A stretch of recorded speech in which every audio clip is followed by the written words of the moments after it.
Welcome to Headline Wednesday from Dispatch U.S. Military History Magazine, developed by trackpads.com. Each week, we take one pivotal moment from United States military history and follow it from the first warning signs to the final outcome. Today, we go to the Coral Sea in the Second World War for the story of the Battle of the Coral Sea.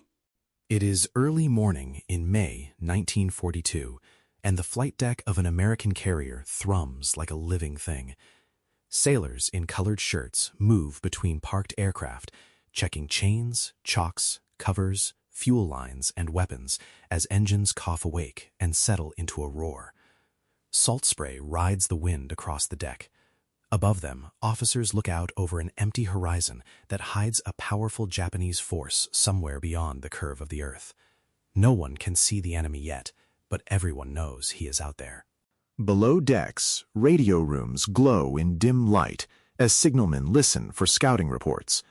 Every fragment of bearing, range, and weather might be the first clear pointer to an enemy carrier or invasion convoy. Pilots climb into cockpits and tighten straps, glancing at hand-drawn maps where pencil lines stand in for certainty. There is no battleship silhouette on the horizon, no enemy mast against the sky. The targets are real, but for now they exist as coordinates, estimates, and nerves. Then the launch order comes. One after another, bombers and fighters roll forward as the carrier turns into the wind. Wheels rattle across the deck, aircraft dip briefly beyond the bow, and then they climb into the gray Pacific sky.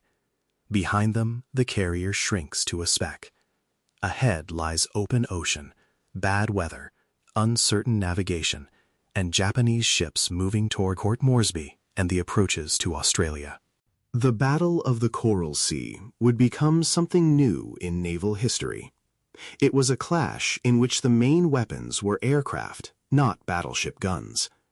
The opposing surface fleets would never fight in the old way, with gun lines trading fire in sight of each other. Instead, they would strike through pilots flying long distances over empty water, guided by radio reports, compass bearings, and incomplete information. It was a new kind of sea battle, and it was unforgiving. To understand why this stretch of ocean mattered, we have to pull back to the Southwest Pacific in the spring of 1942. Japan had swept across much of the Western Pacific, taking Hong Kong, Singapore, the Philippines, and other key positions. Each victory pushed the front farther south and tightened pressure on Allied bases. The next step was meant to threaten Australia by seizing Port Moresby on the southeastern coast of New Guinea. Port Moresby guarded the approaches to northeastern Australia and the sea lanes that sustained it.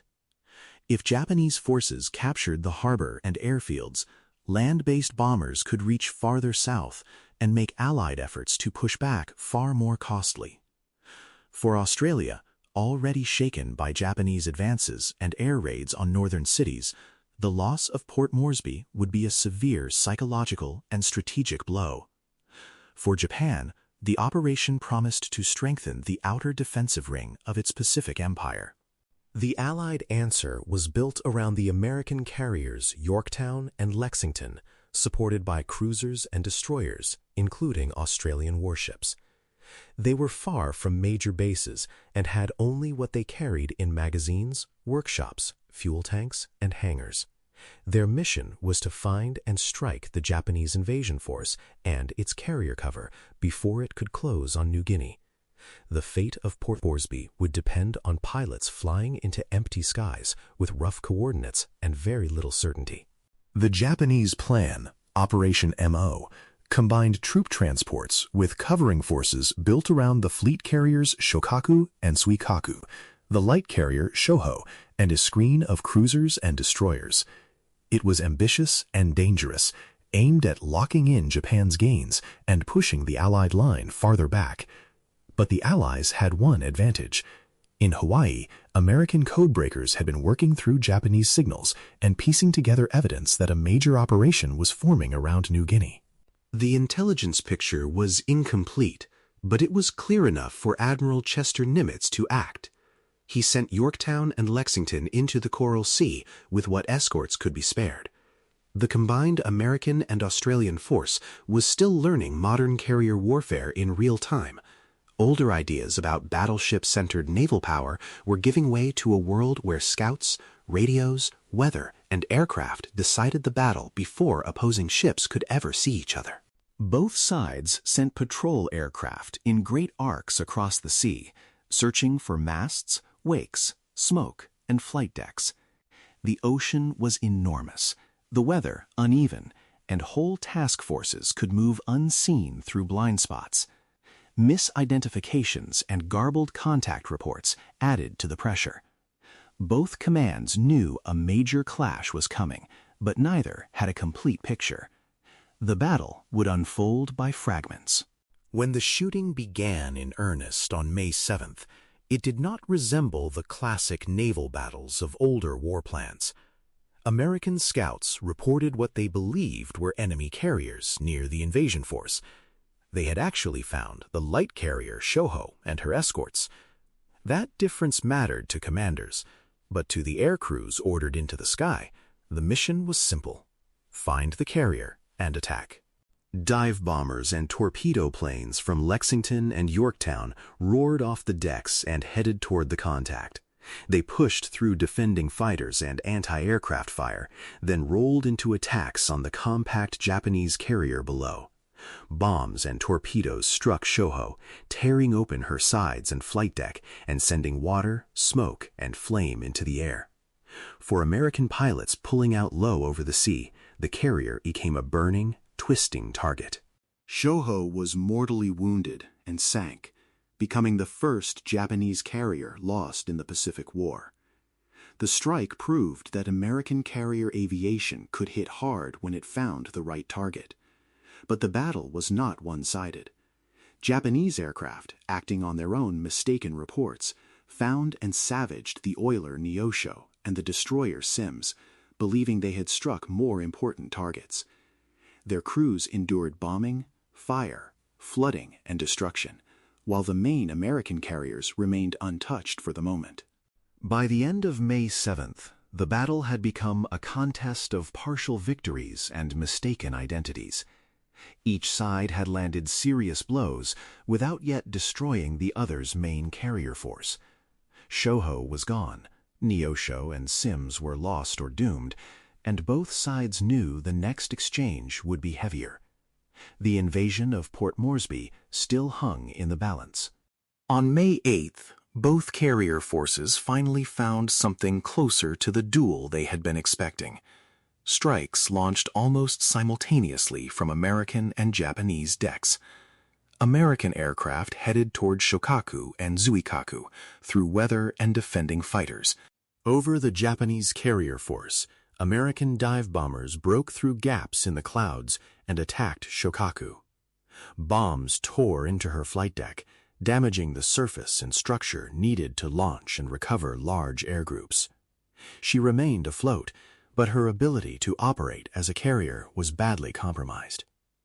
Zuikaku escaped major physical damage by slipping into bad weather, protected by cloud as much as by her escorts.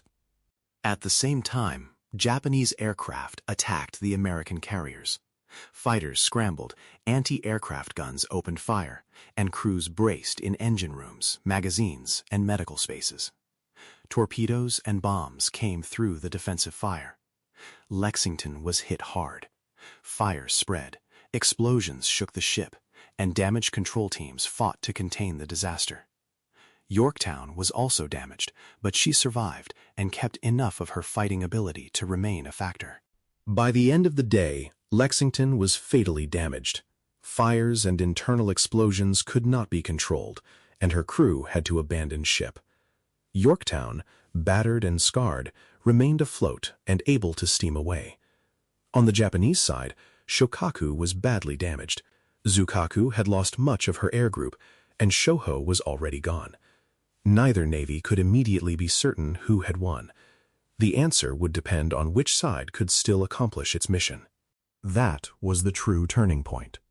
The Japanese plan depended on strong carrier cover for the convoy moving toward Port Moresby. but that cover had been badly weakened. Shoho was sunk. Shokaku could not safely conduct major flight operations until repaired. Zuikaku's hull was intact, but her air group had been mauled, and experienced carrier pilots were far harder to replace than steel plates. The striking arm of the Japanese force had been blunted. For the United States, the loss of Lexington was painful, but Yorktown's survival mattered enormously. She could still steam, still be repaired, and still return to battle. American commanders had lost a major carrier, but the Japanese operation against Port Moresby had lost the reliable air cover it needed. The original Japanese timetable was no longer safe. In the days after the battle, both sides issued confident claims. On the surface, the balance sheet looked murky. Lexington, Neosho, and Sims were gone. Shoho was sunk. Shokaku was damaged. Zuikaku's air group was depleted. Yorktown was wounded but alive. But the deeper measure of the battle was not the number of ships lost. It was the fate of the Port Moresby operation. With carrier cover compromised and the risk of further Allied air and naval strikes rising, Japanese leaders called off the seaborne assault. The invasion convoy turned away from New Guinea. Port Moresby stayed in Allied hands. That decision reshaped the Southwest Pacific. From that base, Allied forces would later fight across New Guinea rather than face a Japanese stronghold pushing south toward Australia. The Coral Sea marked the first time in the Pacific War that a major Japanese advance was stopped before it reached its objective. It was not a clean, crushing victory in the simple sense. Both sides suffered, and participants at the time could easily see it as a costly draw. But strategically, Japan's southward movement had met a hard edge at sea. The tide of expansion had been checked. The battle also forced both navies to absorb new lessons about carrier warfare. Long-range scouting mattered before the first bombs fell. Weather could hide or reveal whole task forces. Dive bombers, torpedo planes, fighters, radar, radio intelligence, and code breaking all shaped the outcome. Carrier warfare had become a contest of information as much as firepower. Finding the enemy first, identifying him correctly, and launching at the right moment could decide everything. Coral Sea also shaped the next great carrier battle. Damage to Shokaku and the depletion of Zuikaku's air group helped keep both carriers out of the Battle of Midway. Yorktown, meanwhile, was rushed back into action after emergency repairs, when by normal standards she should have remained in a yard much longer. The path from Coral Sea to Midway was not straight, but the earlier battle changed who arrived at the later one and with what strength. For modern readers, staff ride planners, and museum visitors, the Battle of the Coral Sea matters because it shows naval warfare crossing into a new age.